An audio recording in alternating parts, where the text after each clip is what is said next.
Okay, considering that this session will be recorded, I would like to repeat the introduction about the many thanks to the organizing committee, Professor Moreto, Mancuso, Castellucci, Christian Rodenbach, and so on, and for their time and efforts they have devoted to the organization of this conference. And some technical advertisement before we start. The first one, this session will be recorded. You have already received the message from Zoom, and please mute your microphone. Of course, the presenter should mute the microphone. About this, just few words about this panel before we start. The first idea was like to merge the concept album by Pink Floyd, Dark Side of the Moon, with comparative law or general theory of law.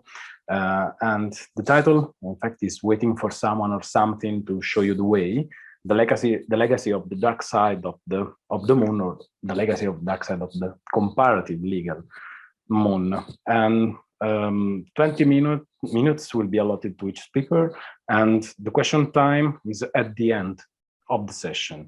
We have 4 presentations. The first one will be made by me.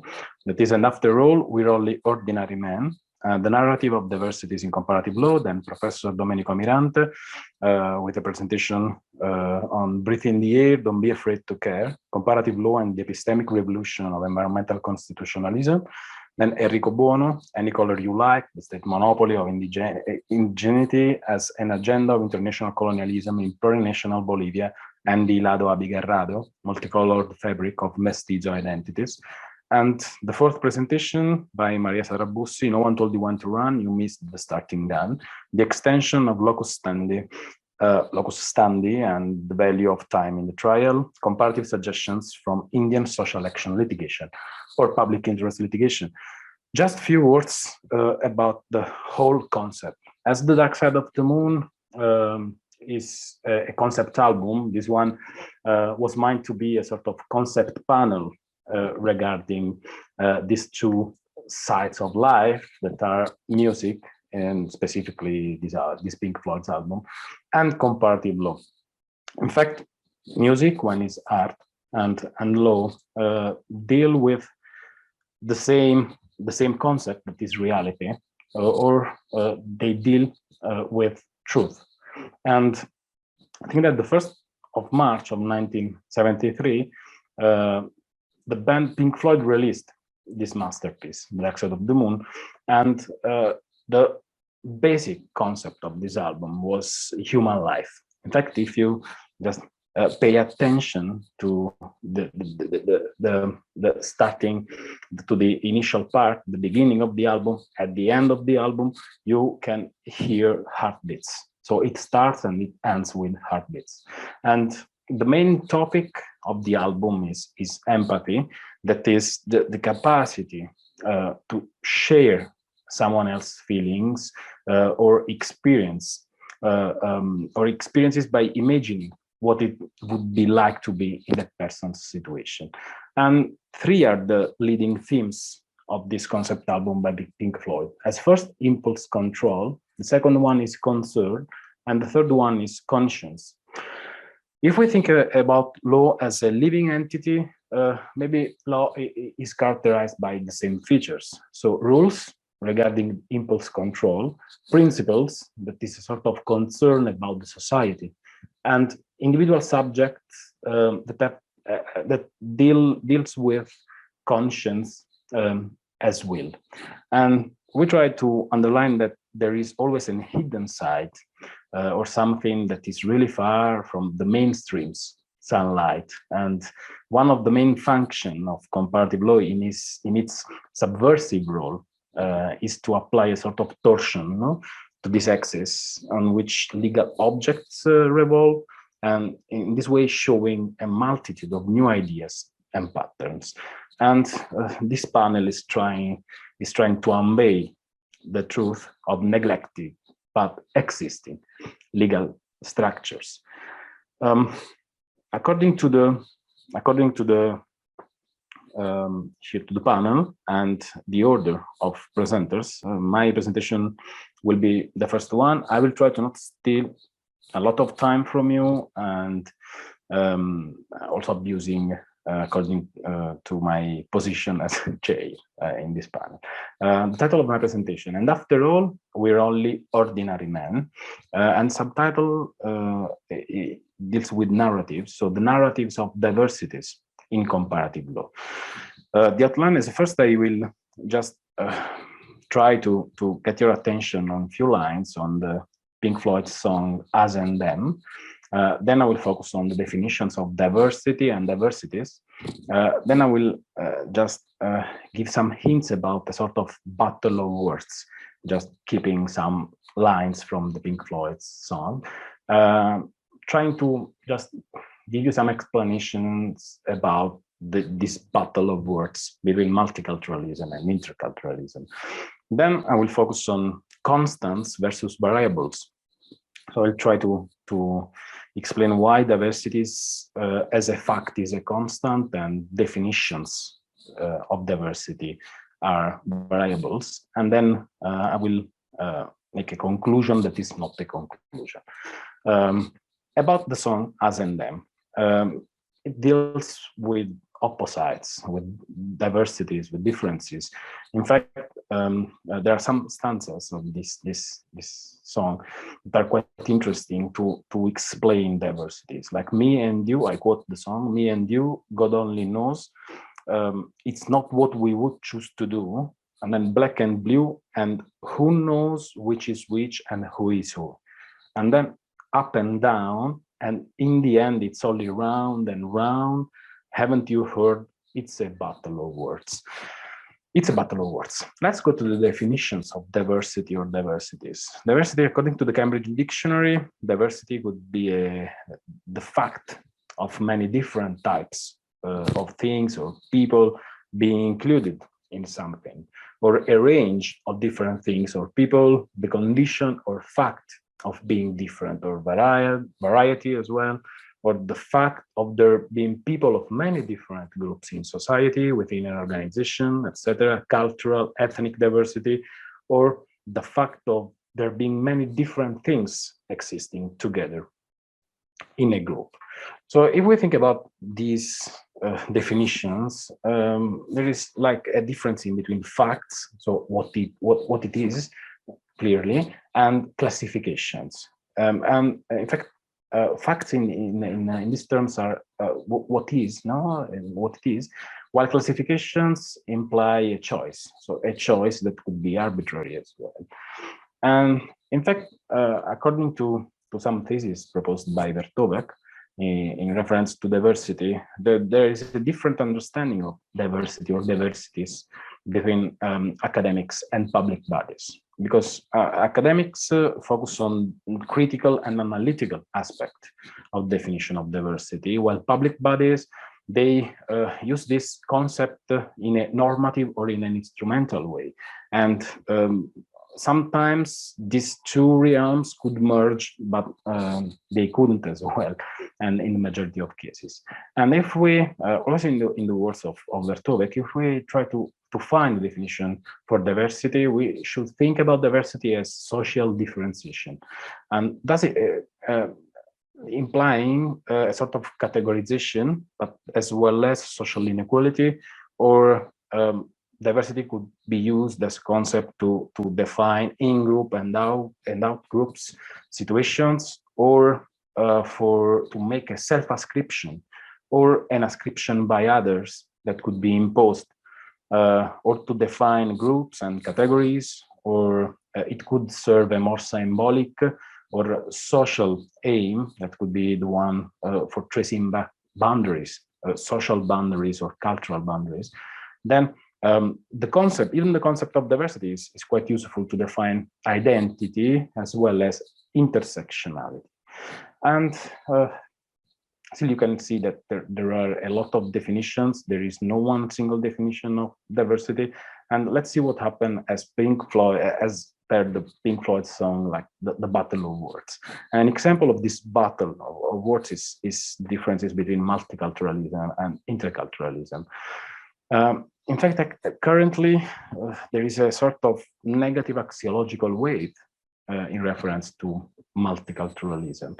And clearly, postmodern times stress the crisis of categorization and even leading to paradoxes nurtured by the paradigmatic couple, globalization, multiculturalism. And Professor Domenico Almirante highlighted that in the era of globalization, there is increasing awareness of the fact that multicultural practices are not experiences limited to states that attract major immigration like US or Canada, but a widespread phenomenon involving many developing countries and Europe as well, as Europe as the place of origin of the modern monocultural nation state. And as pointed out by Karnau, multiculturalism, the notion of multiculturalism deals with new modes of socialization, so diversity as socialization, at the heart of the most advanced countries. And national societies are breaking up into various social cultural groups coexisting harmoniously. Please keep in mind this word harmoniously. And this state of affairs, always according to Karnau, must also be seen as the end of white European monoculturalism.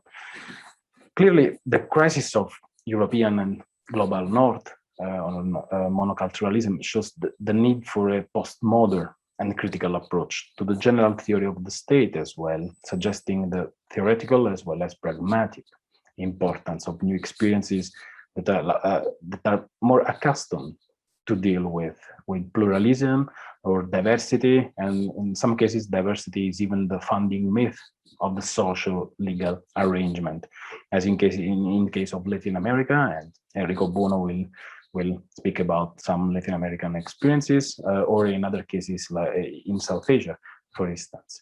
And thus, interculturalism does not dilute multiculturalism, but offers a different paradigm for rethinking about the correlations among diversity and society and state and legal constitutional fields.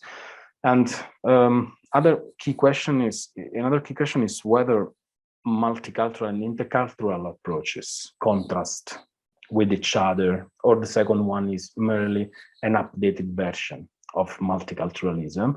And according to Mir and Modud, the reply to this question is a straight no.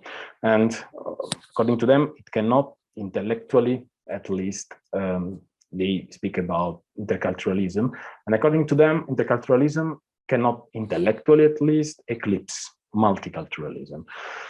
For Levy, this distinction is even a distinction without a difference. And according to him, what matters is that the term multiculturalism has become so marred in controversy and so maligned in public debate that its semantic capital, as it were, has been spent, according to him.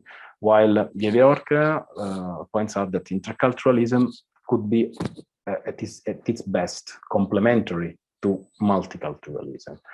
On the same side, on the same scholarly side, Ted Kentel, arguing about plural identity, suggests that the process of development of such state of facts is often presented as a threat to notions of community and cultural solidarity, and plural identities do not necessarily entail the weakening of established forms and can sit alongside each other, as also in many, as I previously mentioned, Latin American and Asian experiences.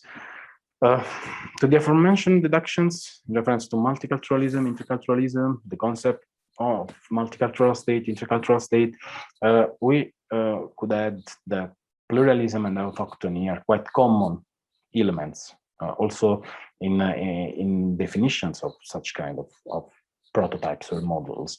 And it should be noted also that to grasp with this hypothesis, we can at least imagine two different levels of sociality where the creolization of values occur.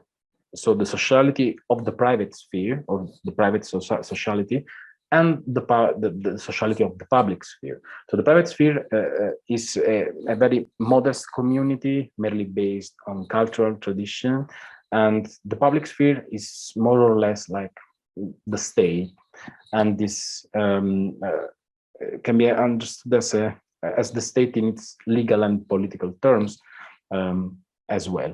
In cases of public sociality, maybe there could be a cultural creolization in reference to values and other, while in the private sociality, there could be at its best syncretic endeavors dealing with ancient traditions. And about the constitutional field and the use of the word diversity, so I made a research on a quantitative research.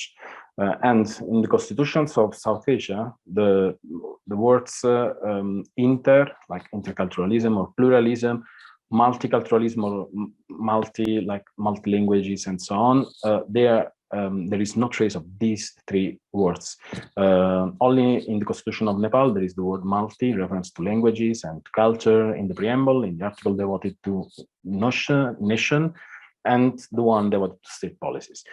While about diversity, the word diversity is used by constituent assemblies, has been used by constituent assemblies, but within the Constitution of India, the Constitution of Sri Lanka, Constitution of Bhutan and Nepal, but only basically reference to fundamental duties. And the word culture or references to culture is not like to make references to diversity.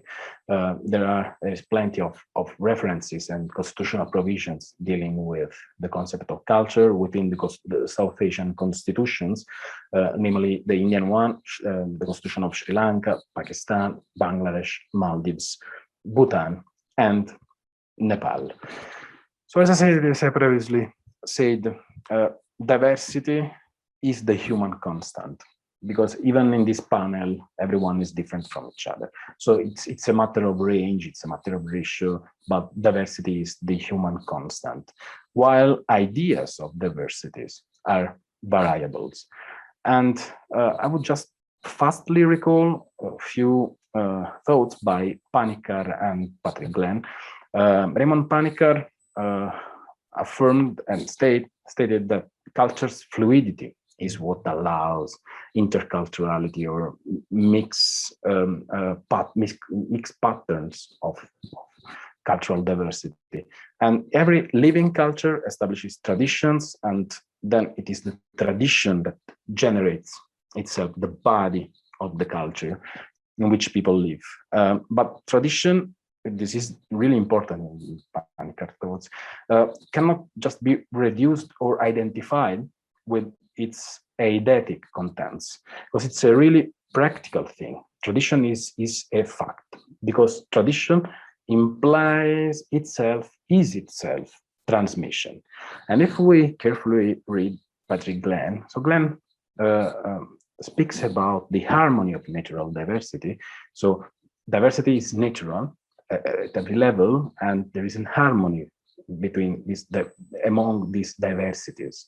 And if we adopt the multivariant or fuzzy logic, in spite of the binary one, then we can, according to Glenn, reconcile legal traditions, but keeping in mind that legal traditions are facts, basically, not only theoretical reconstructions like theoretical or like thesis, basically grounded on theoretical thoughts. About the conclusion that is not the conclusion, I would like to quote again Pink Floyd's when they sing, "And after all, we are only ordinary men." As I previously said, diversity is the human constant. Ideas of diversity are the true variants or variables,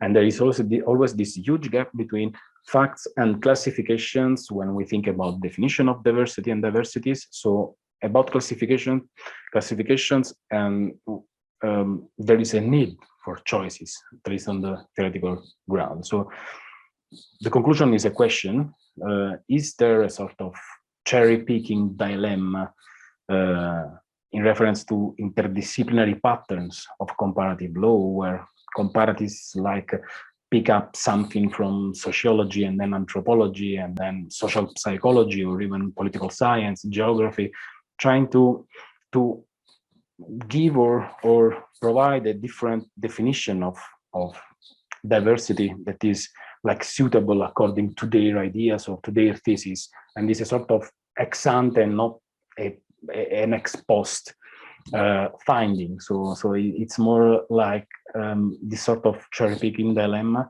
a sort of like finding the roots of an intuition, more or less. And thank you very much. Thanks, Enrico, for the long playing that you have shown there. Fortunately, here I have no turntable here with me, and this is one of the worst thing actually for me.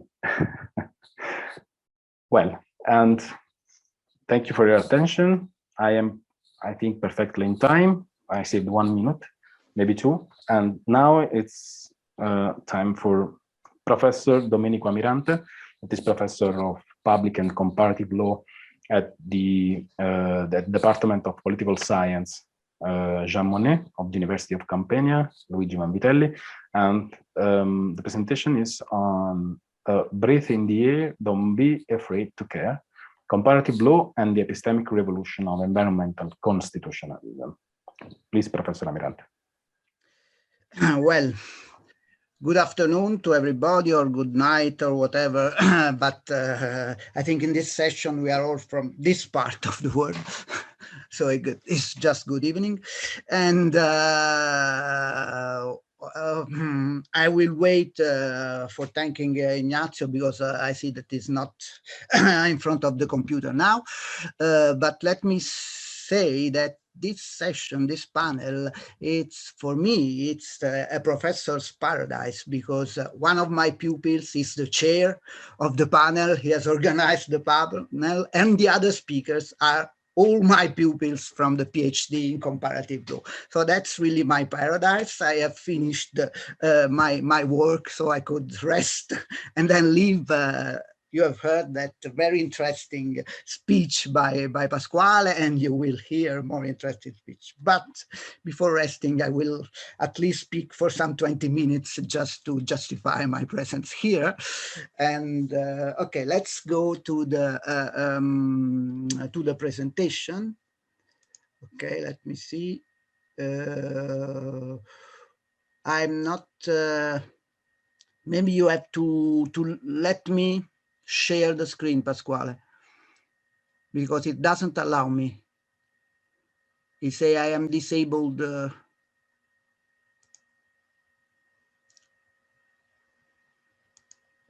Okay.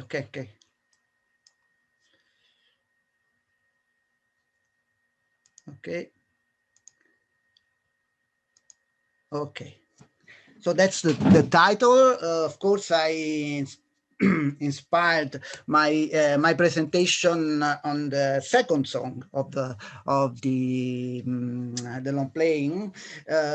So breathe in the air, don't be afraid to care. That it's about sort of incitation to live and to consider the more important aspects of life in a time of consumerism and of mean values, to go back to the roots of life, and then just try to breathe without illusions, because the end of the song is quite bleak, but it's a very interesting, I think, atmosphere that is creating all over this song. Okay, so I decided to apply this interesting song to one of my favorite topics, that is environmental law, and specifically environmental constitutionalism. So my speech will be divided in 4 parts. The first part is on the problems of environmental law, and here I quote another song, take a walk on the dark side. Of course, by Lou Reed, everybody knows. In the second part, I will speak a little bit about the narratives of environmental law, and in particularly to the myth of Narcissus and other stories. In the third part, I will apply the title "Breathe" to environmental constitutionalism, and especially to the counter-narrative of environmental constitutionalism.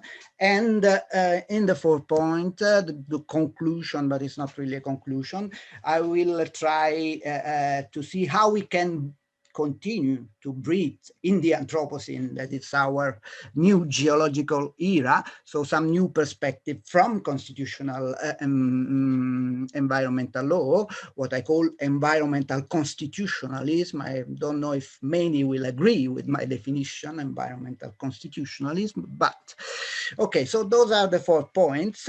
Let's go to the first one. Of course, we have environmental problems. So if we want to explore the environmental situation, we have to take a walk on the dark side and to see in Lou Reed songs, the dark side is about drugs, is about prostitutes, is about a lot of social problems that he was experiencing in New York and other American cities. For us, the dark side of environmental law, it's the failure of environmental law to stop or even to reduce the exploitation of natural resources that now is going well beyond the regeneration capacity of local and global ecosystem.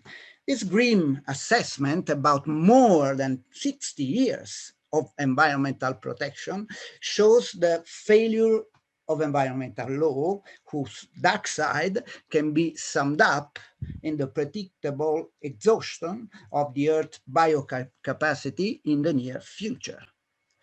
The grand project of environmental law was based on the mantra of sustainable development, now that we hear everywhere. Even in the last governmental programs about the European Green New Deal and so on.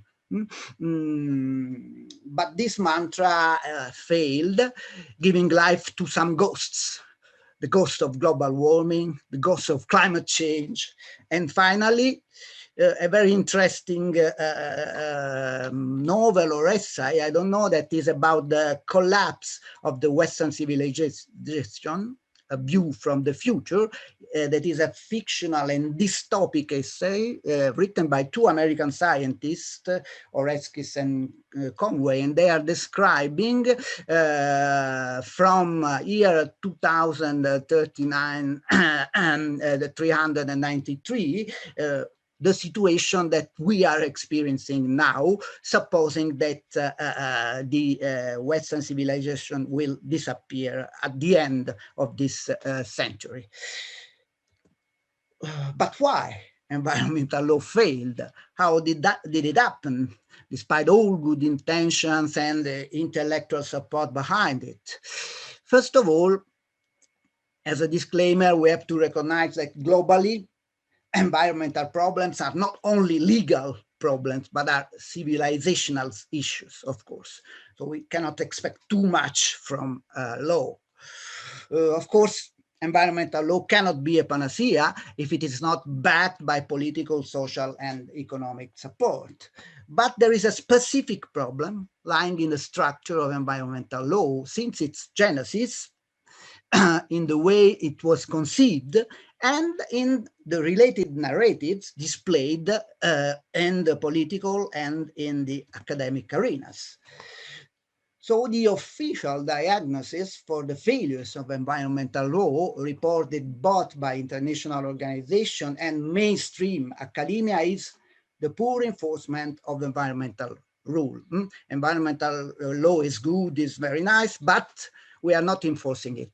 I don't agree with this point of view, but this is the point of view, for example, of the first global report on the environmental rule of law of 2019 by the United Nations, saying that too often implementation and enforcement of environmental laws and regulations falls far short of what is required to address environmental challenges. Of course, the poor enforcement is a part of a problem, but it would be too simplistic to reduce the failure of the grand project of environmental law as sustainable development involving international, national, and local administrative law to the implementation and enforcement gaps. It's a part of the problem, but it doesn't describe the problem. So we need to go to the root of this problem, discussing the genesis, the epistemic status, and the legal structure of environmental law. I speak with one of my favorite arguments. In many publications, I have described the 4 original sins of environmental law. In Italian, I used to say the 4 aporias of environmental law, employing a philosophical term. First one, environmental law is a law of emergency. Environmental problems has almost always been addressed when they could not be postponed, or worse, when they had already produced catastrophic effects. In fact, environmental law, it's a law of reaction and not a law of action. Second sin is the over-regulation of environmental law.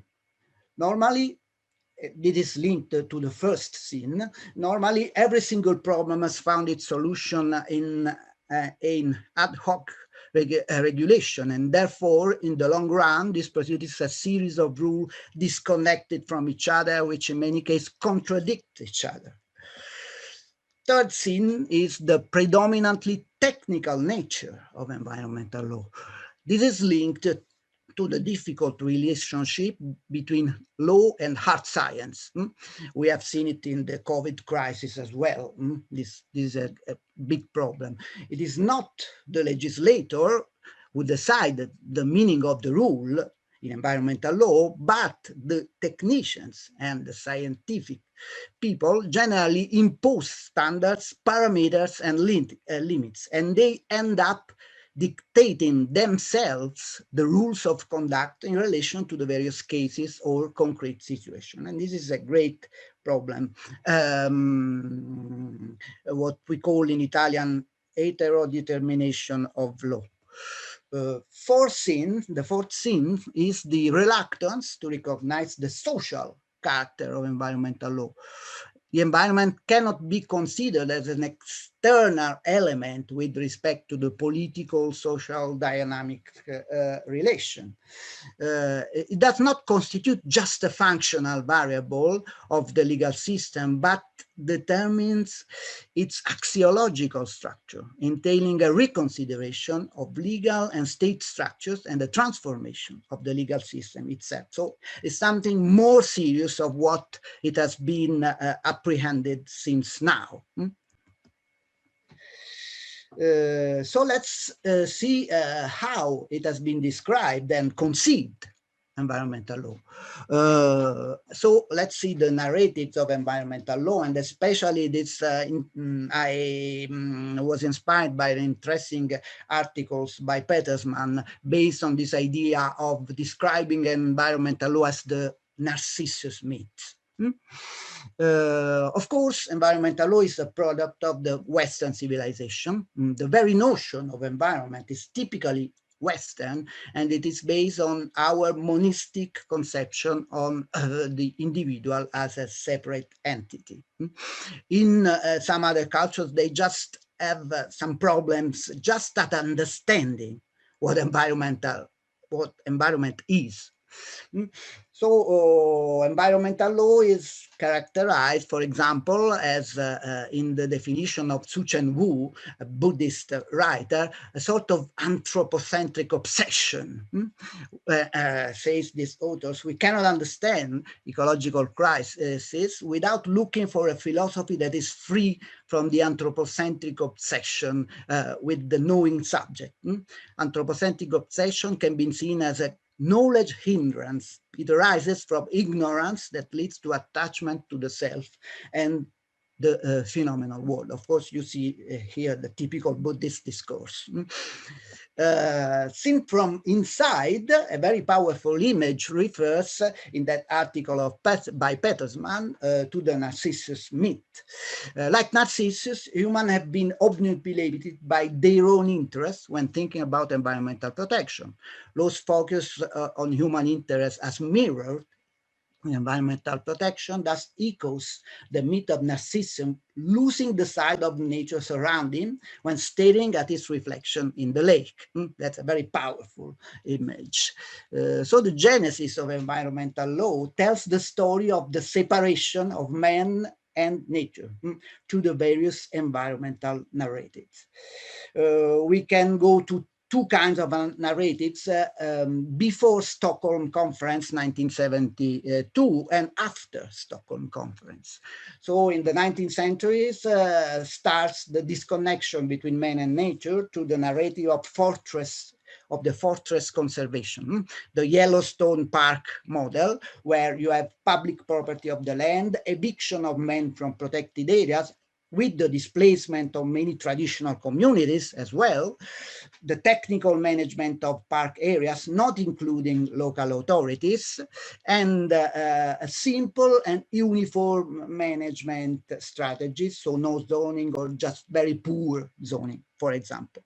And there is a very nice image. If you go to a Yellowstone model park, even outside the USA or Canada, for example, in India, you come across a sort of a frame covered by a curtain, and under the frame is written, who is the worst nature enemy? You have just to open the curtain and you find a mirror. So the worst and nature's enemy is yourself, is the man, it's you.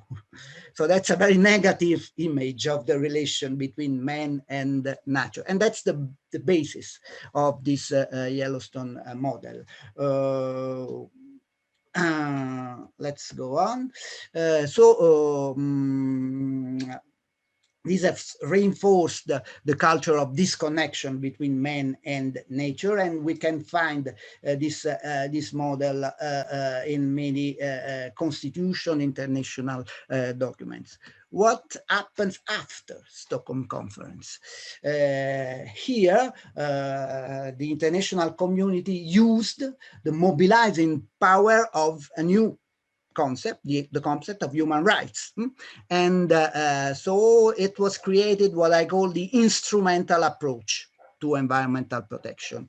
In this new model, law, in the words of Petersman, was not designed for a cohabitation between man and nature, but was presented as an intermediate necessity to achieve a greater fulfillment of human rights. In this new environmental narrative, human beings were portrayed as the main beneficiaries of environmental protection.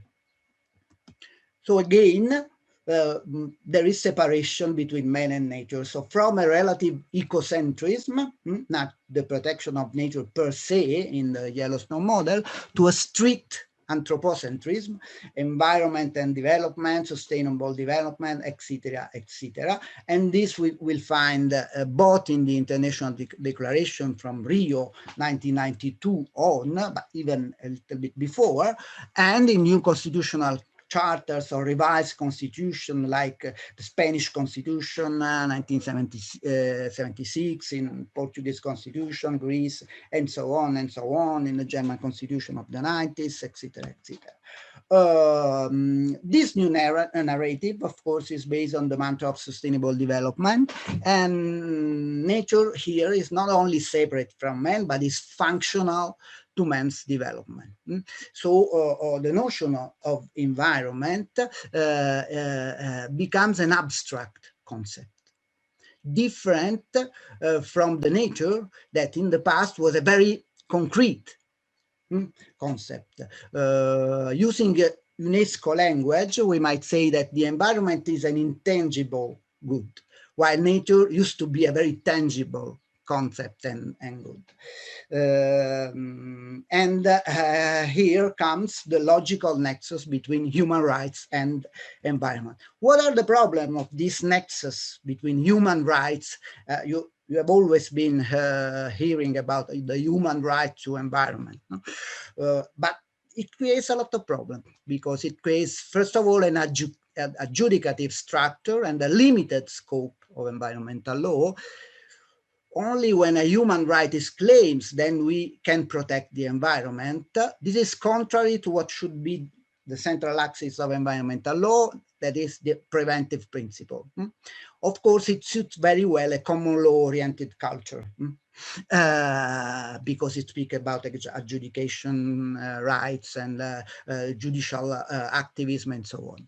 So second problem, human rights and nature environment protection often cling and contradict each other. For example, some human rights like to work, to privacy, to family life, to enjoy private property may be limited by environmental protection. So there is a clash between these rights. Then, second problem, many aspects of environmental protection cannot be translated into the rights language because of their intrinsic systemic nature, needing ecological and holistic approaches, ecosystem approach versus rights-based approach.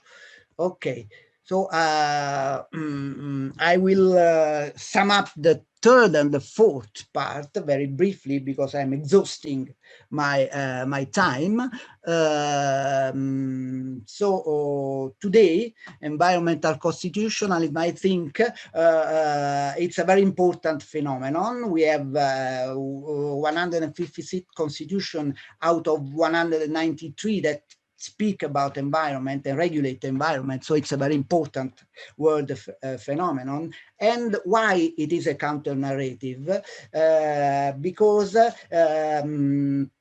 it is based on two substantial changes, a progressive emergence of the constitutional dimension of environmental law from an initially internationally driven normative corpus, and secondly, that's the most important maybe, a proactive role played by the constitutional system from the south of the world.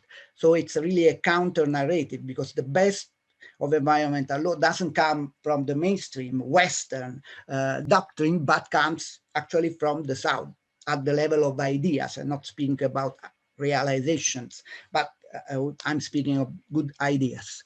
So of course there was a sort of description of the three phases of environmental law that my narrative tells. So the nascent phase, the first European and common law constitution, the adolescent phase around the 18th and the 19th, and then the adult phase comes from the global south. So the maturity comes from a place you will not expect to be the origin of constitutional law.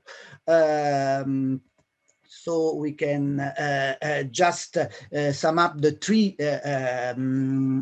evolutionary processes that created that role for Global South. First one, the revival of the rights of indigenous people and of conic law.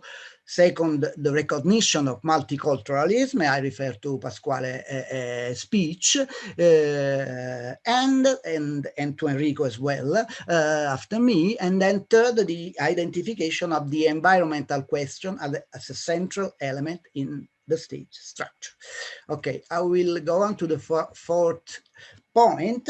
So how we can breathe in the Anthropocene. Of course, we know that the Anthropocene is a new geological era where man has become a sort of factor that is changing our atmosphere. So it's changing the conditions of life in the planet, and it's threatening human life at least, but life generally speaking in the planet. So how do we care about this? We need new economic, political, and legal paradigms. And then I think that this epistemic revolution that I described very briefly, and this new contribution from the Global South that I couldn't describe, are very difficult to accommodate with secular and secularized constitutions such as those of Europe and North America. Here lies the main problem of the dialogue between the old constitutionalism and the new constitutionalism coming from the south of the world.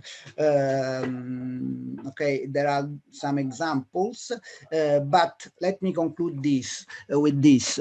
I think that the classic visions of the relationship between the person and the environment must necessarily be faced with broader and more balanced visions. And here I can refer to the song, when at the end of the song, they say, the Pink Floyd say, you have to balance on the biggest wave.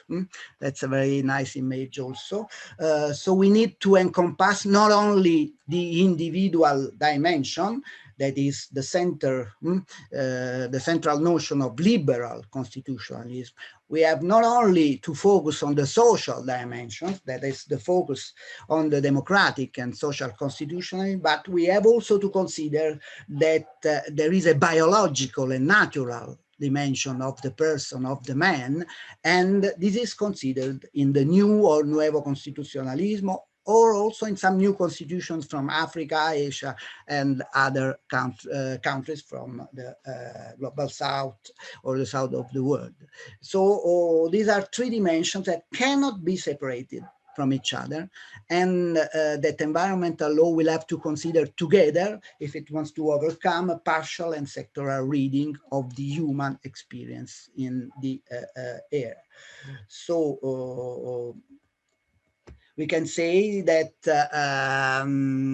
within the legal, let me conclude with a hope, because I think that within the legal culture of post-war democratic constitutionalism, I'm thinking about the Italian constitution, the German constitution, the French constitutions, and particularly on those constitutions based on the valorization of the person in all its manifestation, from the individual to the social, but also to the ethical and spiritual sphere. There are the basis for an integral or an integrated conception of the relation between human beings and the environment, leading to the consideration that they share the same nature, in the double meaning of the term. We share with nature and we share the same nature, the same essence. Therefore, a dialogue between the different legal environmental laws is not only a possible perspective, but is maybe the only option before us if you want to reverse the process of destruction of life we began in the Amazon. So my final invitation is stay tuned and breathe in the air. Thank you very much, Professor Amirante. Quite interesting and dense presentation. Bravo. Okay. And let's move fast to the next speaker, Enrico Buono, PhD in Comparative Law and Processes of Integration. And please, Enrico, if you have slides to share, I would leave the title to you, because the title is half a paper. So it's a Wertmüller title, Lina Wertmüller title.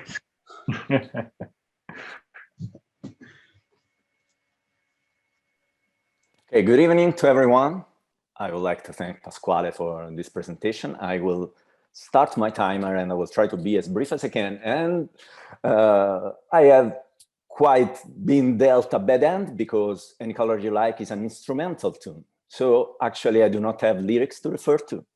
And so I had to write some lyrics upon that, according to our concept album of this concept panel today. So I have cut my title, because back in 2019, when I wrote it for the abstract proposal, maybe I was on a high.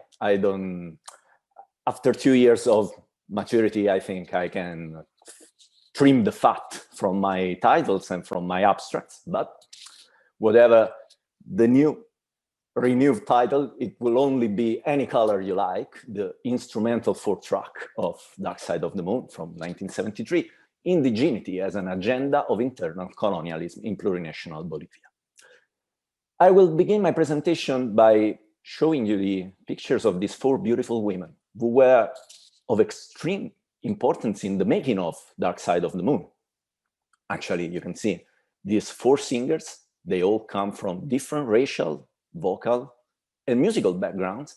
And one of them, Leslie Duncan, who was a very much affirmed singer-songwriter, said something that with a very long stretch could be our bridge from Abbey Road towards the Andes today.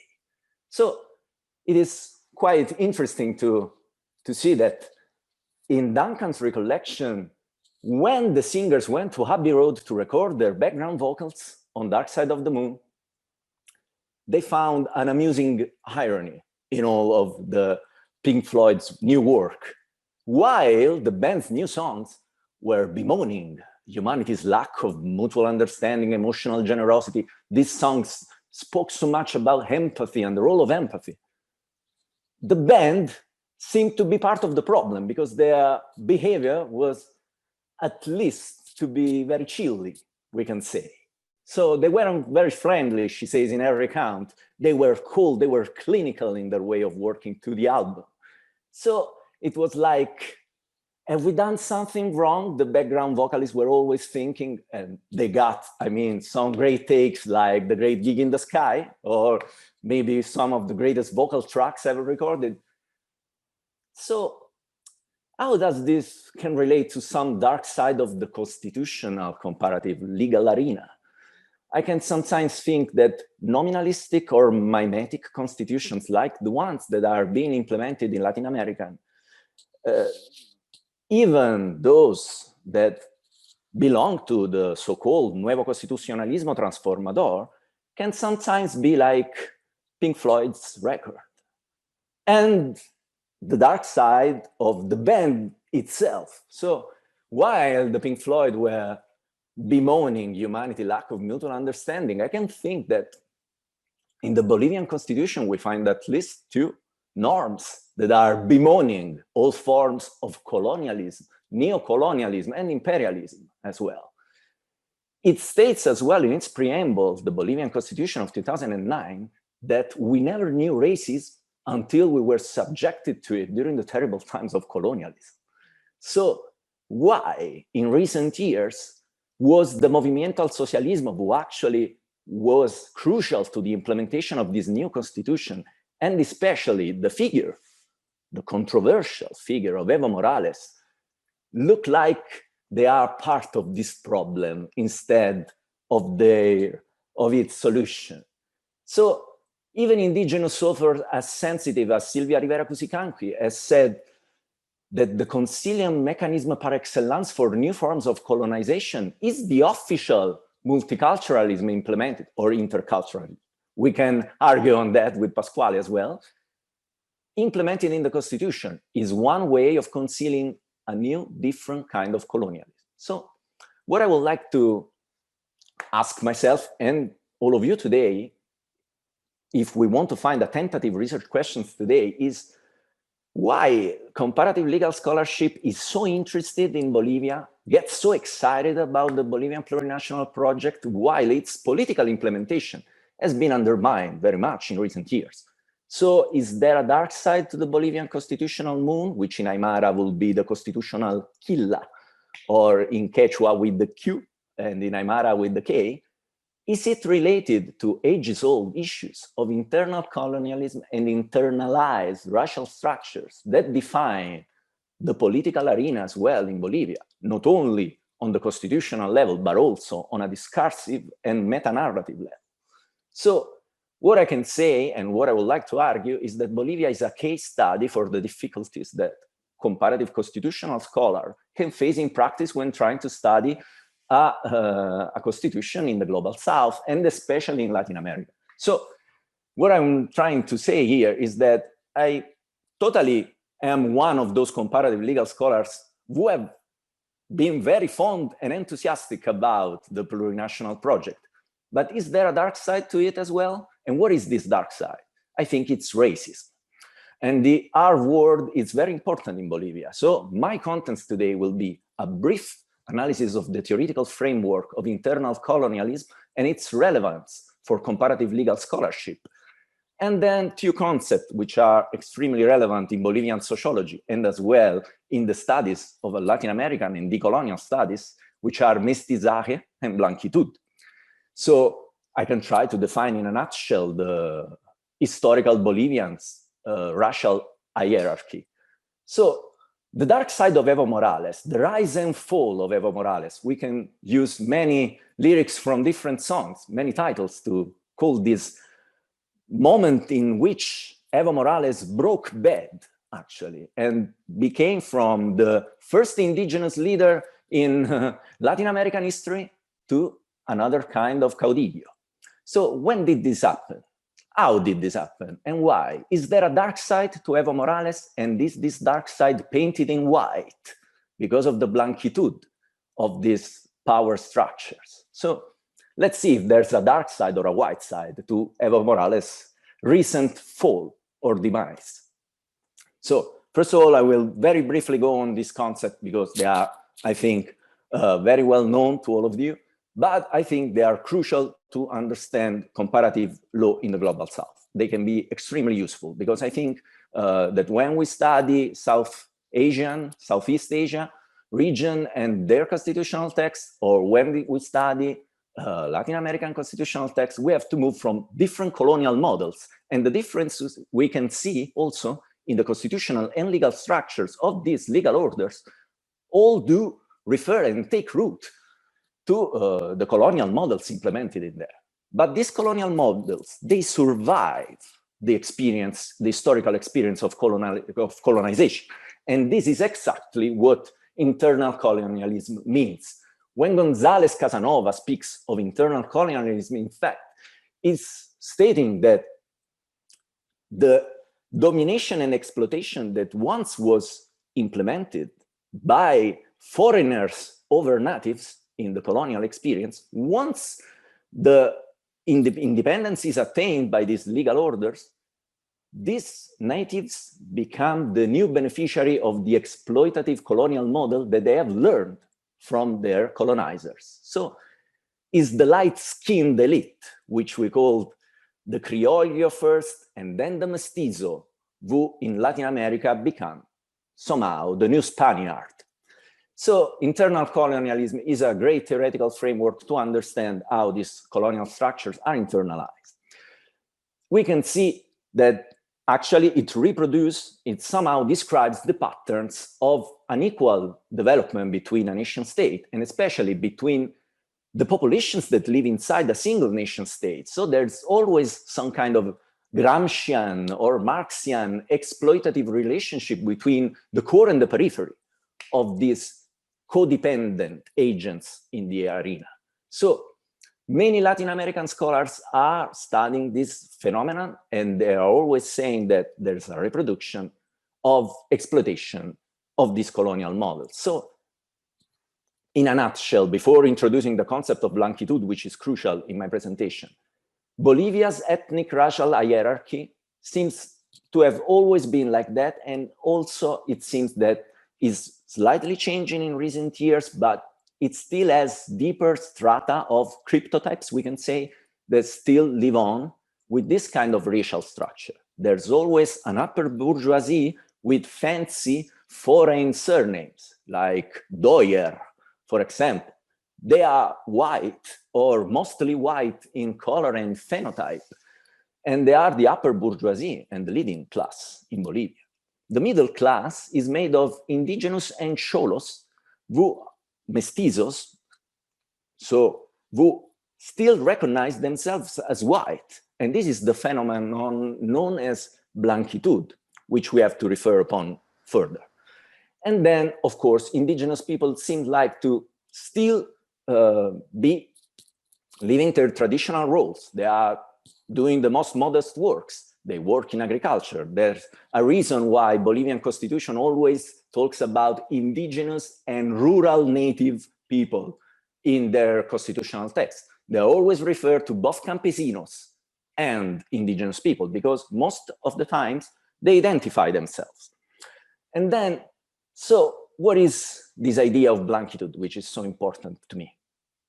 We have to see that the as they internalized on a political level the structure of colonialism, they also internalize the process of whitening, of becoming closer, of becoming whitewashed in their advance in the ethno-racial pyramid.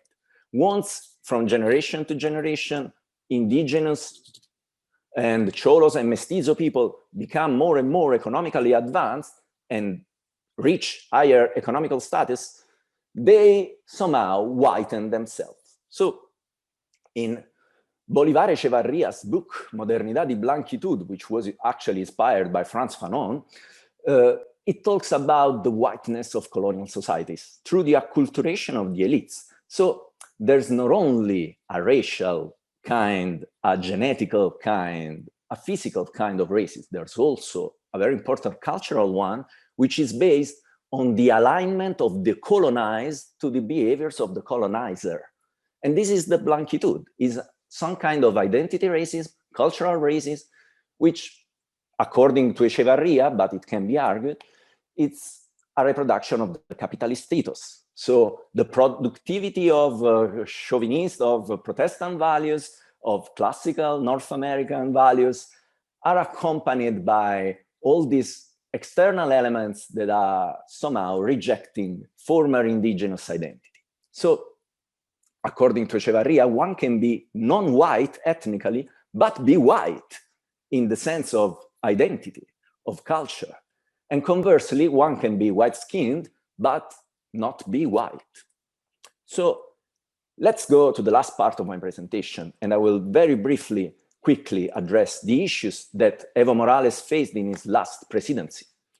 And one of the reasons why he is not actually being re-elected anymore, even if MAS, Movimiento al Socialismo, his political party, has been re-elected in the recent October elections, but more on that later. So in the first administration of Evo Morales, we all had this image projected by him on an international field as well, that he was the leader of decolonizing indigenous narratives. He was the first indigenous president ever to grace a presidency in a Latin American country. He had amazing resonance both inside and outside the country. Those are the years in 2010 where he leads United Nations to draft the United Nations Charter for the Rights of Mother Nature in Cochabamba. So it is actually his defense of indigenous values, indigenous cosmovisions, people's values, and the Mother Earth that were the elements that led to his ascent politically. On the national level, he was a strong advocate of the indigenous rights, of a decolonizing project, which is called the plurinational state, the idea on which I've written my PhD dissertation, that inside a single nation state, a unitary nation state, there can be the recognition of many nations, different nations. So Morales' first government seemed to be exploiting this kind of narrative to achieve greater power and influence. But there's some kind of litmus test that the Morales government had to face, and it was its controversial relationship with economical values of extractivism.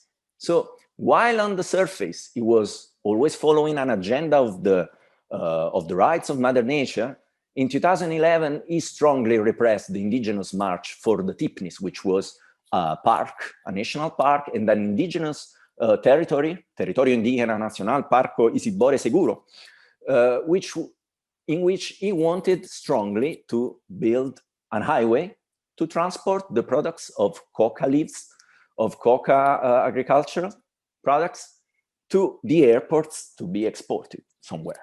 Okay, I will not address the issue. It's an issue about narco-traffic. There's a United Nations report on that, which says that 90% of Bolivians' coca production does not go to the indigenous leaders, but goes to Colombia to be refined. But that's a different kind of issue. So this was the first incredible controversial aspect of Morales' government. While he was defending Pachamama and the rights of Mother Nature, he wanted to build a highway in a Territorio Indígena, and he repressed the indigenous people who were trying to protest against it. But in 2017, there was what my friend Yanniv Roznai would call an unconstitutional constitutional ruling, which was the Sentencia del Tribunal Constitucional Plurinacional 81 of 2017, in which the tribunal actually suspended the article number 168 of the Constitution, which defined the political terms of the president and gave the obligation to not be re-elected more than 2 times, so more than twice. And this sentence, this decision by the Plurinational Constitutional Tribunal actually stated that Morales could repostulate, recandidate himself for a 4th consecutive re-election, which is, of course, totally against the Constitution. And so this is one of the elements of the dark sides of the Masista project. And then there is all this discourse on the buen vivir, or the vivir bien, which has been seen by some commenters critically as the facade of this concept of progressive extractivism, which is a policy, an economical policy that states, as President Correa once said in Ecuador, we are sitting on a mine full with all the elements of the periodic table. We have to exploit them all in order to reach the buen vivir. So we will extract now, even damaging the Mother Nature, and then later we will reap the fruits of greater economic growth. And that's one of the reasons why the nationalization of all this sector, gas production, etc., meant great wealth for Bolivia and Ecuador as well in the years from 2005 till 2015. There's one issue left. I am running short of time, so I will be very quickly about this. And in 2019, there were gargantuan fires in the Amazon region of Bolivia, the department of Santa Cruz. And these fires are due to the fact that to the people that once lived on the mountains, on the Andes, Evo Morales granted, and his government granted, new lands to be found in the western regions, in the Amazon regions, and they had to slash and burn these forests to get their lands they were awarded from the government. And this led to a huge fire of 2 million hectares of scorched Amazon forest. So all these are constituting somehow the dark side of Nuevo Constitucionalismo Transformador in Bolivia, but it's not so green an image. So while on November 10, 2019, Evo Morales had to resign from presidency, and there are voices conflicting still today, it's still too much a recent event to be sure about that, if it was a golpe, or if it was a coup d'etat, or if it was more or less some kind of democratic uprising. But there's another layer to this story, and this layer is the fact that all these circumstances I told you about, which are all quite reasonable, in fact, reasons, I'm sorry, for being against Evo Morales' policies in the last years, have also been very much encouraging for the white elites who re-emerged once again from the backdrop, the role in the background they had assumed. So a curious thing is that in 2020, after a very brief experience I know, I'm sorry, 20 minutes on the time. 30 seconds. 30 seconds, so okay. I will conclude. Somehow, even if there was some kind of hero a la derecha, of turn to the right, this was not confirmed by the elections. Once Evo Morales was outside the field, his political party won once again. We can discuss about the reasons if you want later on, but I want to conclude with this. So somehow this transformation in the racial hierarchy in Bolivia seems to be irreversible now. So more spaces of agency have been given and granted both to the indigenous people and to the mestizo majority that lives in Bolivia. So Bolivia is in a very weird situation right now. On the one hand, it has an anachronistic elite that works like a caste, but has not enough political agency to get political majority in parliament. And on the other hand, there are these popular sectors who are constantly undermined by the white elites. So this contradiction can and has led to a great deal of violence. And this should actually lead to comparative legal scholars to not ignore this dark side of comparative constitutional law, Bolivia is a very good, I think, in my opinion, case study of how there are colonial and racial layers that always underlie the public discourse in Global South and in Latin America, and this should be somehow, even if cherry picking, because we are not anthropologists, we are not sociologists, and we should cherry pick these methodological tools to understand these elements, but we should at least try at the very best of our comprehension in order to better understand Global Southern constitutional legal orders. Thank you very much. Thank you very much, Enrico Buono. Let's move fast to the next presenter. This is Maria Sara Bussi, PhD candidate in comparative law and process of integration. Please, Sara, the floor is yours. Thank you very much, Pasquale. I try to share my screen. Please. So you can see my screen. Okay. Good afternoon, everyone. I would like to join Pasquale Viola's word of thanks, and I would like to thank all the speakers of the panel. The title of my presentation opens up with a part of the text of the song Time by Pink Floyd's album, The Dark Side of the Moon. In particular, the last sentence of the second strophe of the song. Only at the end of my presentation of my remarks, I will reveal why I choose it. Well, okay, Thorne Ernest, in one of his recent contributions to the volume Time, Temporality and History in Process Organization Studies, remembering how, among philosophers, the topic of time and events can be traced back to St. Augustine's Confessions, invited us to imagine hearing the song Time for the first time, observing that there are the instruments and sound of clocks, bells, and alarms. Then there are the words, starting with taking away the moments that make. For each word, according to Ernest, we get an increasing sense of the direction of the song. As we hear the first word ticking, our thoughts may be brought back to the sounds of clocks and alarms in the prelude that went seconds before. The lyrics move on to express the futility of catching up with time and the repetitive nature of time as we grow older.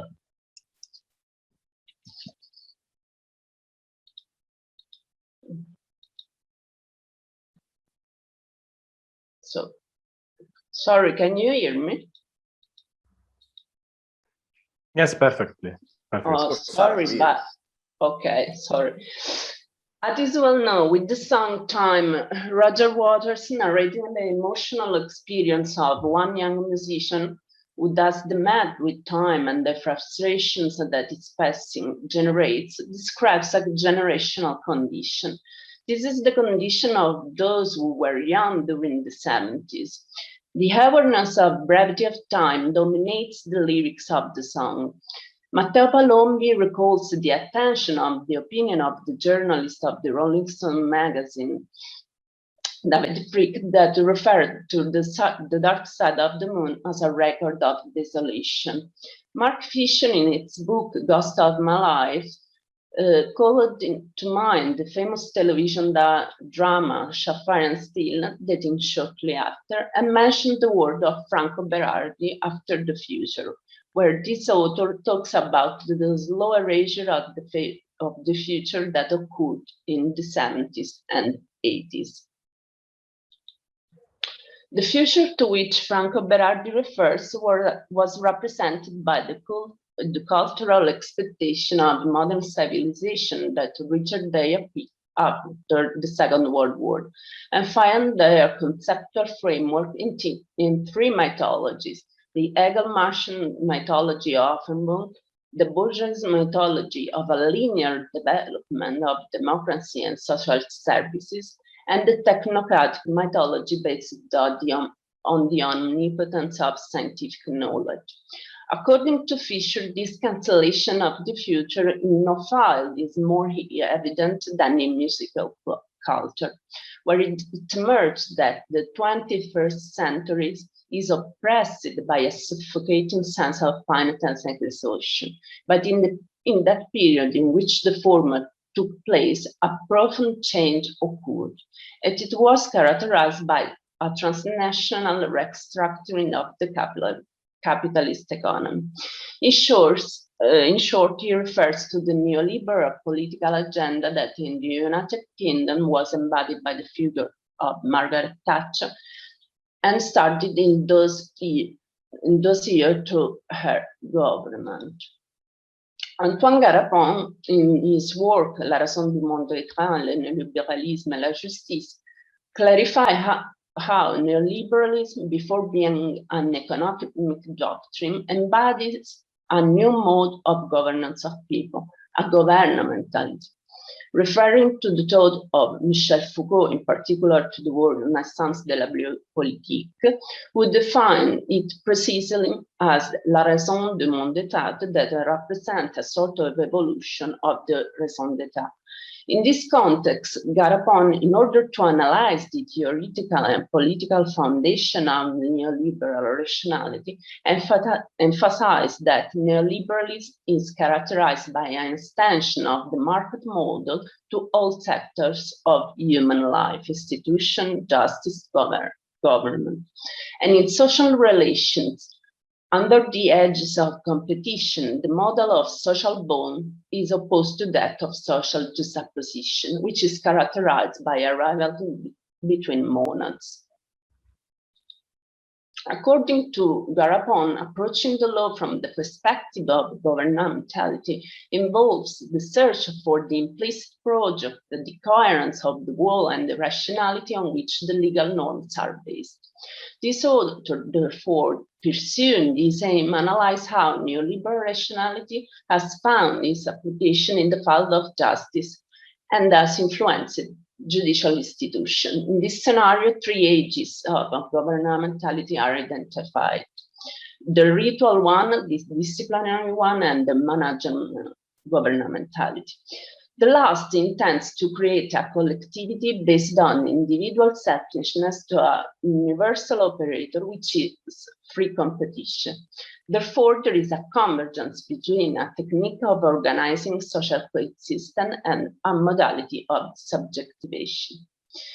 The neoliberal rationality sees in the market a political form that is aimed to organize human coexistence in the most efficient and the most peaceful way at the same time.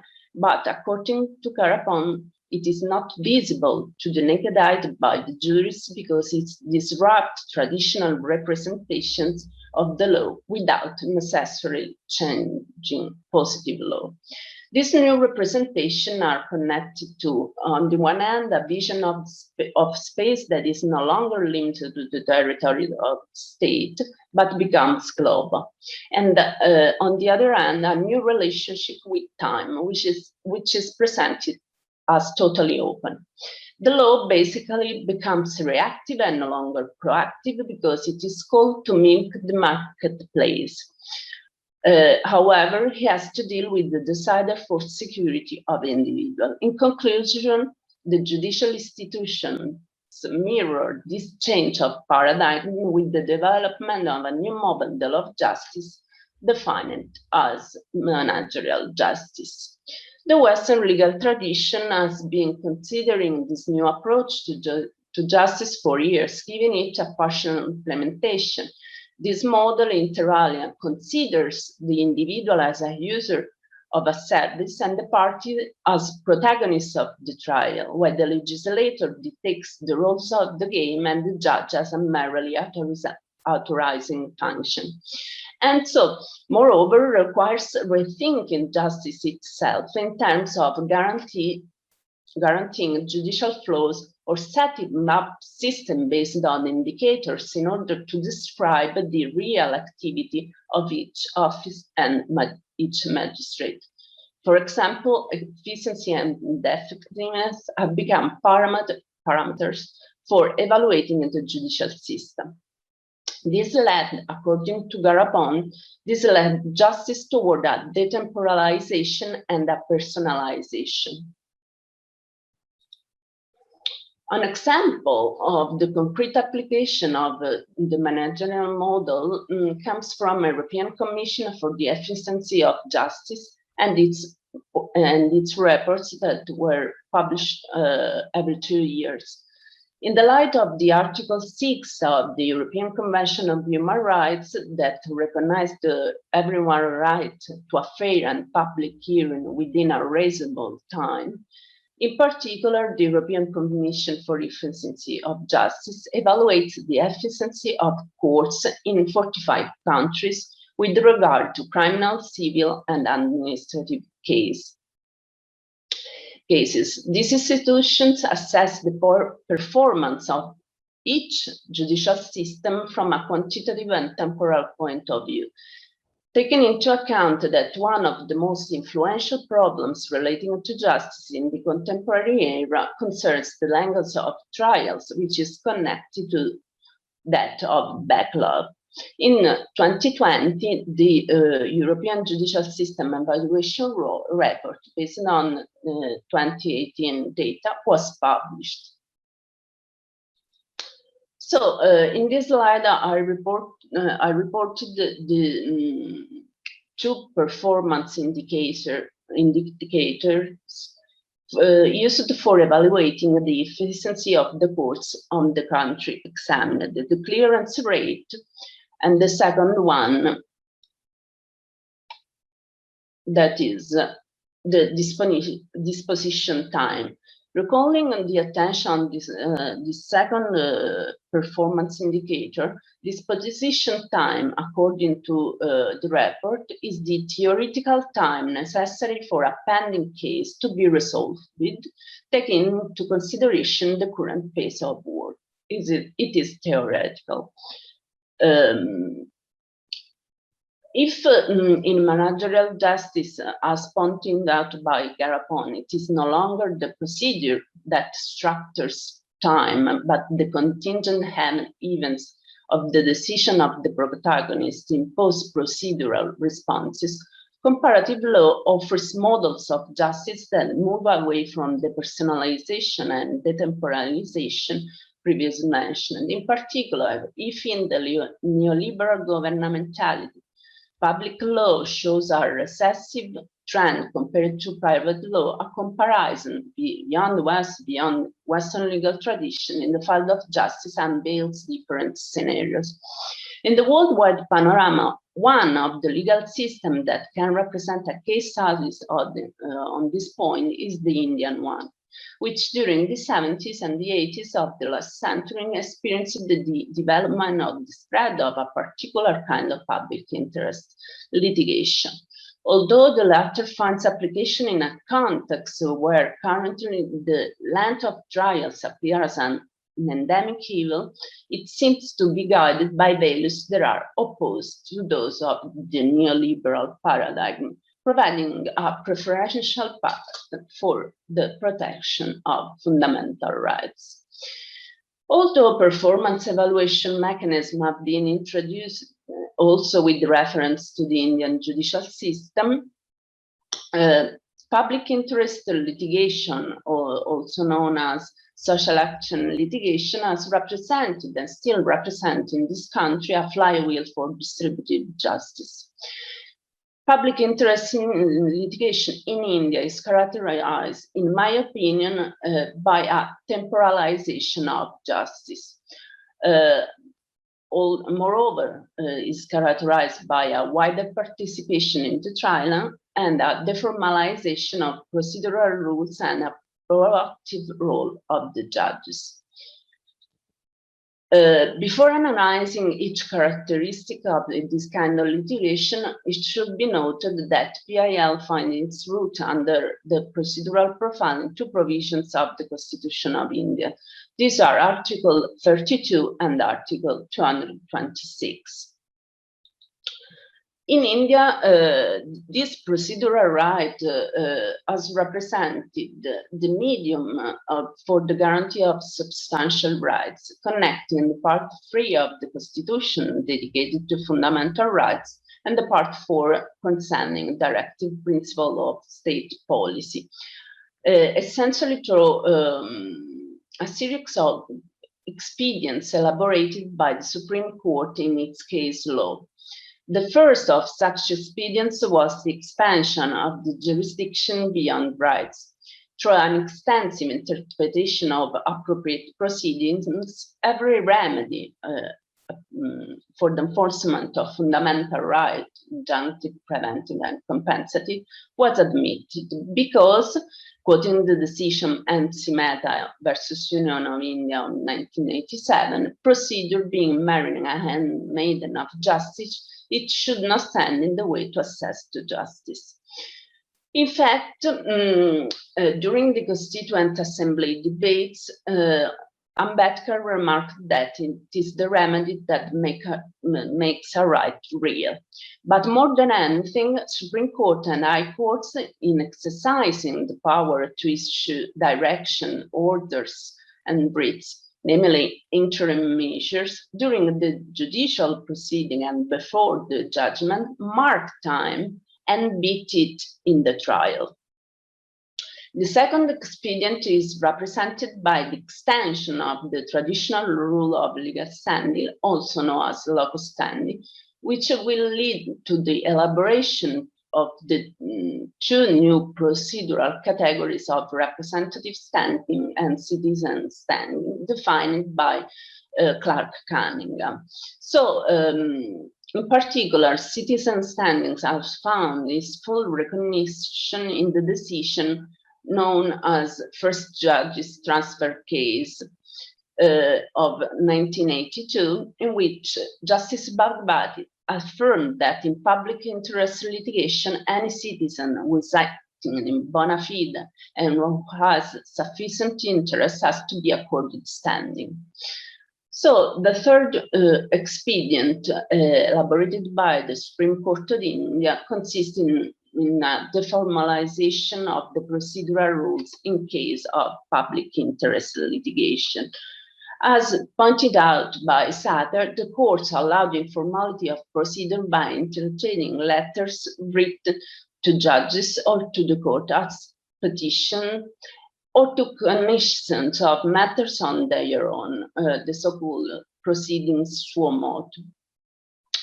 In a judgment of 1985, the court clarified the necessary condition to treat a letter as a writ petition.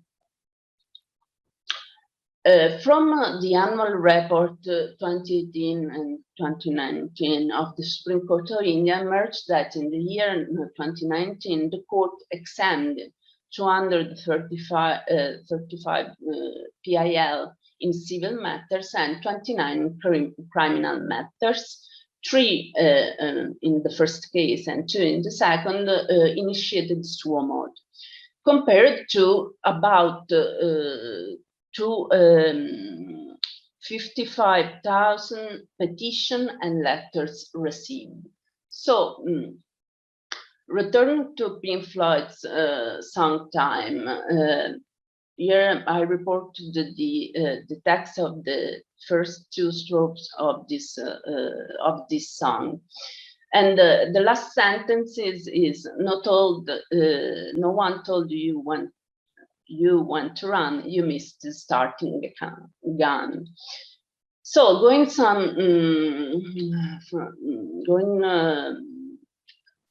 to final remarks. In my opinion, locus standi represent the starting gun of the trial. The expansion of the traditional rules of legal standing can be considered the benchmark of this of the remedy of public interest litigation that has crossed the world in a multi-directional dialogue between East, West, North, and South. While it is true that the managerial justice model cannot be rejected in full, it appears, however, questionable in its absoluteness because it radicalized the goal of efficiency, recalling past experience in which justice was not considered a public task, for example, ancient Greece. There is no guarantee, so that personalization and the temporalization could represent a solution to the problem of the length of the trial and on backlog. On the contrary, in my opinion, the idea of a more open and participatory trial whose time is marked by intermediary merits to be taken into due consideration. Thank you for your attention, and thanks, Pasquale. Thank you very much, Sarah. Thank you very much for the really interesting presentation and questions or remarks, comments from someone here. Anyone would like to ask something? Well, every presentation was quite clear, and I would like to ask something to each one of you. Yes, okay. Professor Almirante. Please, I have a question for you. Okay. No, go on, and then I speak while responding to your question. Okay, fine. So just one easy question for Professor Almirante. In your taxonomy, do you think that is there any example of post-adult phase, something like environmental constitution that is suffering a sort of aging process? And then a question for Enrico, really critical your approach, and my question is whether there is something that you can save in between the book and the action of the Bolivian constitution. In this case, yes. And then for Sarah, how did locus standi change over time? So because it is not like a sort of joker and everyone and anyone could do everything in courts in India. So whether in your studies you find like a sort of pattern in the locus standi changes during time, and whether PIL, public interest litigation, or social action litigation could be considered as a model or something that could be transplanted or borrowed or could migrate within other legal systems in South Asia, specifically in South Asia. Okay, Professor Almirante, let's follow the Okay. Now, first of all, let me thank you, the three speakers. So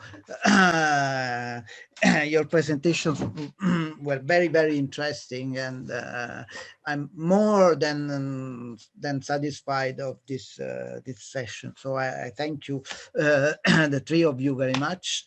And of course, let me little bit sum up. I think Pasquale's intervention was very, very interesting in trying to define what are the differences between multiculturalism, interculturalism, and so on, and by explaining that there are different ways of looking at different phenomenon.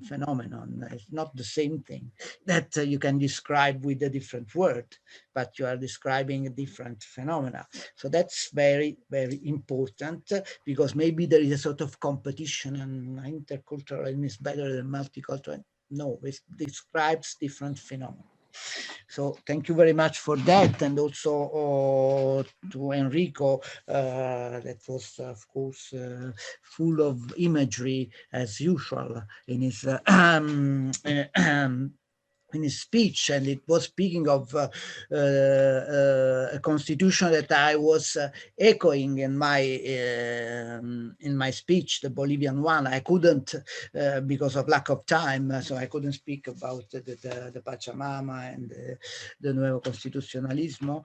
But I think your vision was very interesting, realistic, and that's was why I was speaking about those constitution in terms of good idea. Now we have to see how to realize, how to put in practice those good ideas. And here comes the contribution of your speech. And then for Sarah, of course, Sarah Bussi, it was really, really interesting how you could relate the public interest litigation in India to the international debate on actions and so on.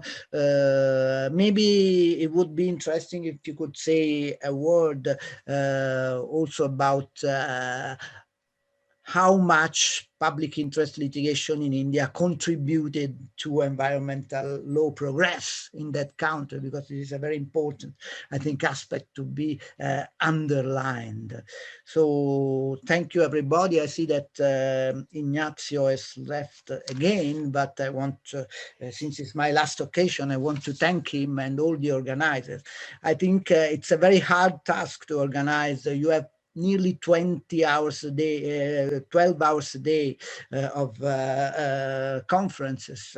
So I was very impressed this morning by Professor Moreto saying that he had his pajama just behind the computer and then he would go to sleep. And then Ignazio was following a part of the session from the car. So you see that if you have conferences going for all the day long, you have to leave as well in the same time. So thank you very much for organizing this very interesting conference. Well, that's all. I hope there are more questions. Great. So yes, the question for Enrico. Enrico, do you want to reply to?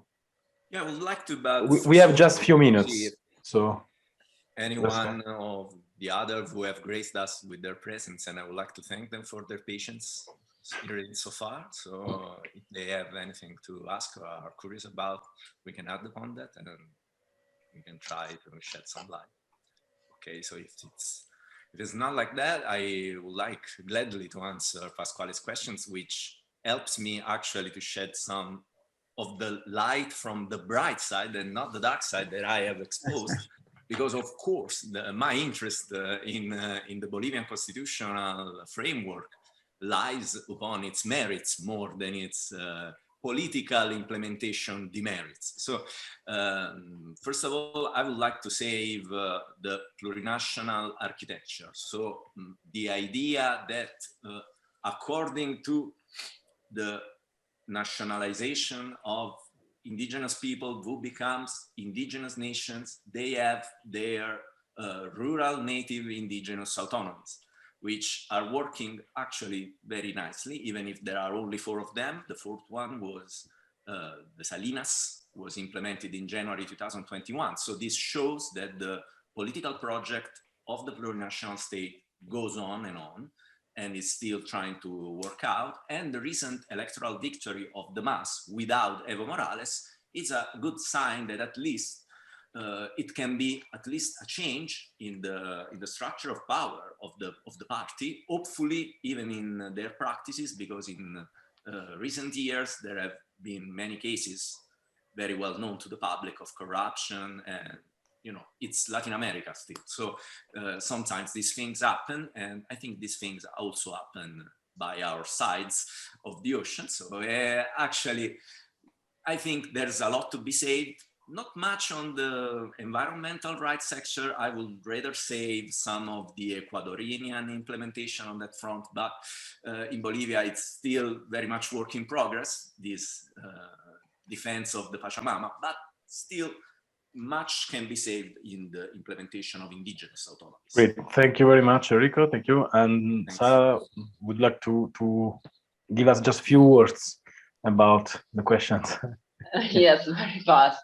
They are really huge questions. 3 questions. The first one, notwithstanding as it was evolved, the decision I quoted of 1985, the judgment State of Himachal Pradesh versus Parent of a Student of Medical College, Shimla and others. In this decision, the court clarified that it is only where a letter is addressed by an aggrieved person or by a public spirited individual or a social action group for the enforcement of a constitutional or legal rights of a person, the Supreme Court or the High Courts would be justified to treat the letter as a writ petition.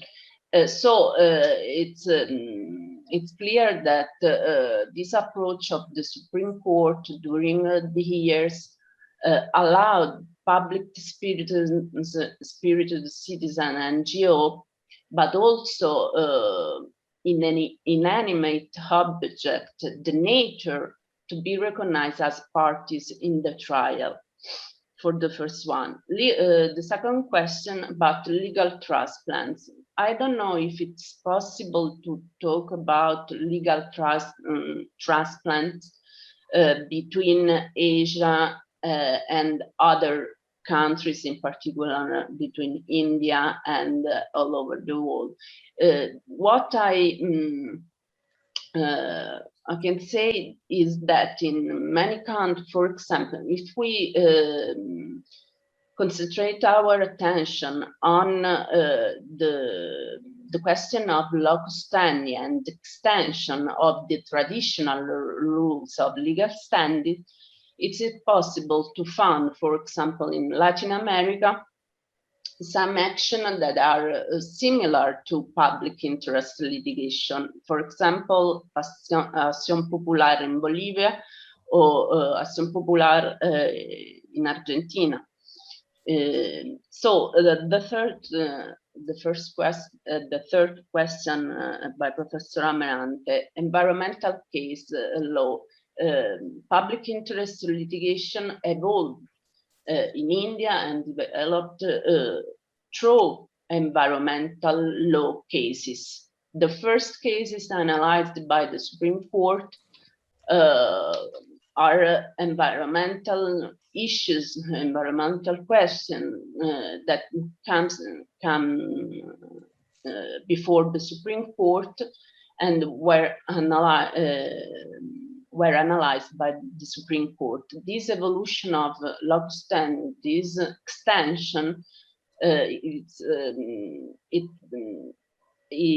evolved in environmental cases. Firstly, during the 80s, conclusion of the role of environmental law is essential for the development of PIL, this new conception of locus standi. Great. Thank you very much, Sarah. Quite interesting replies. So is there any question, comment, or remark? So yes. I didn't really answer to your question. Sorry, I owe you a quick answer because you were asking about the post-adult phase of environmental constitutionalism. But I think we have still to study the adult phase, because if we see the three phases, the nascent phase it's very short. The adolescent phase also lasts some years. The adult phase is the most part of your life. It's decades and decades. So we have to wait for decades after, and then after we will concentrate to the post-adult phase. Great. I think we are still at the beginning of, the best is still to come. So let's concentrate on this adult. So we'll have. We will have research topics in a couple of decades. Yeah. And I saw David Zammit raising hand. Yes, please, David. I just have a quick question for Enrico, because about what exactly the dark side means in his presentation, because I understood the dark side to be the racial and social hierarchies and antagonisms and conflict, which is behind the official facade of law, which is pro indigenous rights and so on. But then at another level, this dark side must also find expression in some legal texts as well to permit the construction of these highways and so on. So to what extent is the dark side of the law something which is not present within the official discourse of law? And to what extent is it present there? Please, Enrico, if you would like to reply. I think there are no other questions. For this question, I understand that in the limited time slot that I had, and I also like to apologize because I went over the time slot as well, and I maybe was not clear enough on what I meant for that. I meant actually two aspects. I especially study one interesting aspect of the legal pluralism enacted in Bolivia, which is called pluralismo jurídico egalitario, which is a concept of equal standing, hierarchical, of the agro-environmental jurisdiction, the ordinary jurisdiction, and the indigenous jurisdiction. This is one of the most controversial aspects of Bolivian legal plural order, and is one of the things on which I've wrote upon the dark side of that as well, because there's an official discourse of legal pluralism that recognizes the authority of indigenous judges to be on equal footing, on equal standing with the authority of ordinary jurisdiction, and especially of this agro-environmental jurisdiction. And there are so many cases of interlegal conflicts between these different aspects. This is a great example of what I meant with dark side. There is Article 258 in the Bolivian Constitution that says all jurisdictions are on equal footing. And then there are these kind of conflicts and there is an ordinary law, because one aspect that is greatly undervalued in Bolivian legal order is the fact that the Constitution does state these great innovative elements, but then it always leaves the detail to some kind of ordinary law, which when it is enacted is actually very restrictive and compresses very much the constitutional mandate. So it's very interesting to see in these four aspects, the buen vivir, the economical extractivism against buen vivir. This is the dark side of the economical plurality. There is legal pluralism, and there's this dark side, which is United Nations Human Commission report, UNHCR, whatever, stated in 2011 that there's no equal jurisdiction between the indigenous jurisdiction and the agro-environmental one, because especially on agrarian matters, there's a lot of conflicts between the jurisdiction, and it seems that all the times the ordinary jurisdiction seems to have the upper hand. There are always laws that inhibit the competence to know these cases for the indigenous judges. There's as well the aspect of cultural pluralism, which is enacted, and is the discourse of decolonization. And behind that facade, I wanted to talk about the racism that underlies. Great, Enrico. Thank you very much for this second presentation. It was quite interesting. It was a very important question. Yes, quite exhaustive. I'm sorry. I think. No, it's fine. It's perfectly fine. And is there another any question or comment, remark? Nothing. Everything is silent. So okay. I think it's the end of this panel. Almost the end. Let me thank you all, the presenters, the speakers, and the attendees as well. Thank you very much for your patience.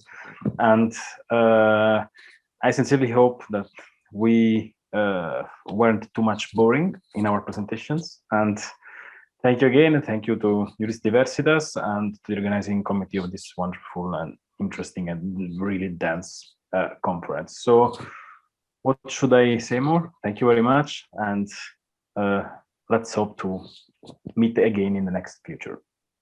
Have a nice evening or afternoon and day. Thank you, Pasquale. Goodbye to everybody. Goodbye. Thank you, Pasquale. Good evening, everyone.